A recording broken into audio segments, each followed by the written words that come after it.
महाराज पता लगा कहा पति देव कहाँ चले गए, कहा बाबा हो गए, तो छोड़ के घर भाग जाओ ना। पहली बात तो ऐसा करना नहीं चाहिए। अगर अग्नि के साथ फेरे लेकर के आपने जो है प्रतिज्ञा की है तो कभी किसी व्यक्ति को ऐसा करना नहीं चाहिए। और मान लीजिए अगर हो भी जाए तो बाबा हुए हैं, डकैत थोड़े हुए हैं, आपको प्रसन्न होना चाहिए। हाँ, भागी नहीं वहां से। देवहूति सेवा करने लगी और गुरुजी थोड़े दिन तक वो समाधि में नहीं रहे, कई हजार वर्षों तक समाधि में रहे। भागवत तो कहती है कि अन्ये पुनः भगवतो प्रभु जी ब्रह्म। बीमा ना होता है ना, बीमा जो दीमक वाला, वो उनके शरीर में लग गया था। महाराज देवहूति खूब सेवा करते थे। एक दिन महाराज अचानक से उनके नेत्र खुले और समाधि में इतने डूब गए थे, जब नेत्र खोला ना तो सामने देवहूति को देखा तो पूछा, देवी तुम कौन हो? तो गुस्सा नहीं हुई कि बताओ हमारे को भूल गए, प्रसन्न हुई। क्यों? क्योंकि हमारे पति जो करते हैं सही से करते हैं। जैसे पूजा जब करो ना 1 मिनट की करो तो ठीक है, 1 मिनट की करो, लेकिन जब करो तो पूजा करो। अभी नहीं कि माला भी चल रहा है, मोबाइल चल रहा है। जय कहा दो न एक संग होए भुआलो, हाँ सब ठठाक फुलाओ बुगालो। एक ही काम करा सरकार, प्रसन्न हुई। अब उन्होंने याद दिलाया, मुझे भूल गए। हाँ, अरे कहा मैं सम्राट मनु की कन्या, अरे याद आया, क्षमा मांग। कहा भगवान को आना है हमारे तुम दोनों के मिलन से। तुरंत सुखदेव स्वामी कहते हैं, परीक्षित प्रेयाया प्रियमन छिन्न करदमो योगमाश्रिता। अपने तपस्या के बल से महाराज कामक नामक विमान की रचना की, और जैसे ही वो सरस्वती नदी में स्नान किया ना देवहूति ने, वो सुंदर जो है यौवन को प्राप्त हो गई। इतना बड़ा विमान है कि विमान के विषय में आपको क्या बताएं। बगीचे, सुंदर भोजनालय, औषधालय, खेलने का स्थान, गाने का स्थान, लेटने का स्थान, और कामक नाम मन की गति से चलता था। और उसको कुछ कहना नहीं पड़ता था। आप मन में सोच लीजिए कि चित्रकूट चलो, तो जितना आपको मन से चित्रकूट सोचने में समय लगेगा बस उतना ही टाइम लगता था, पहुंच गए।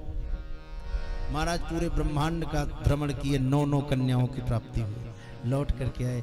एक दिन करदम जी महाराज ने मन में विचार किया कि बताओ, आए थे हरि भजन को, ओटन लगे कपास। फंस गए ना, कहाँ भजन करते थे, कहाँ ये घर के चक्कर में फंस गए। बस अचानक से वैराग्य जगा, तुरंत ही लेकर के कमंडल चल दिया। ध्यान रहे, जब वैराग्य जगे ना तो अचानक जगे तो तुरंत ही उसका लाभ उठा लो। अगर एक को क्षण आपने देर किया तो समाप्त। जैसे कभी कभी होता है ना कि हम सत्यनारायण की कथा सुनेंगे तो जैसे मन में आवे फिर बिना कुछ सोचे समझे पंडित जी को सहेज के बिल्कुल प्रसाद की व्यवस्था कर ही डालो। अगर एक बार दिमाग में आया कि कथा सुनेंगे और फिर आधे घंटे बाद आएगा कि कहो कथा सुनेंगे, तो पंडित जी को बुला ले, इनको कह दे, उनको कह दे, फिर कहेगा बहुत झाम का काम है, छोड़ो अब की रहने दो, अब अगले साल सुनो। जय हो। फिर आगे चला जाए।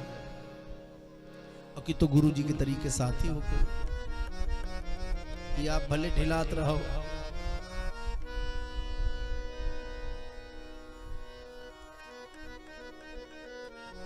जैसे ही वैराग्य उत्पन्न हुआ तुरंत महाराज तैयार हो गए जाने के लिए। और जब चलने लगे ना तो देवहूति ने पकड़ लिया, कहा महाराज काम जा रहे हैं?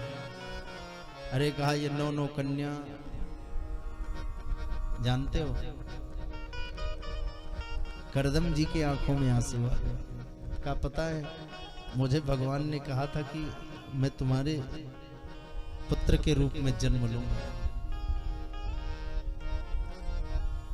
आपसे ऐसा कहा था? हाँ। कहा मैं तो धन्य हो गई तुम्हारे जैसे पति को पाकर। लेकिन हे प्राणनाथ, अगर तुम चले जाओगे तो प्रभु की मां बनने का सौभाग्य मैं प्राप्त नहीं कर पाऊंगी।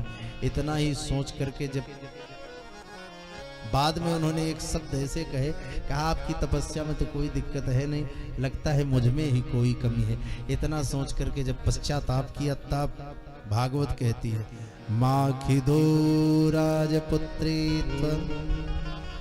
अमात्मानं प्रतिनिंदिते भगवास्ते क्षरो गर्भ मधुरात्म सप्रपश्यते। माखिलो, दुखी मत हो राजपुत्र, अगर कहे हैं तो जरूर आए। तो आप फिर रुक जाइए ना। दोनों लोग रुक गए। उसके बाद भागवत कहती, तस्या बहुति थे काले भगवान वादरायण करदमं वीर्यमापन्नो यज्ञे यज्ञनीव दारुणी।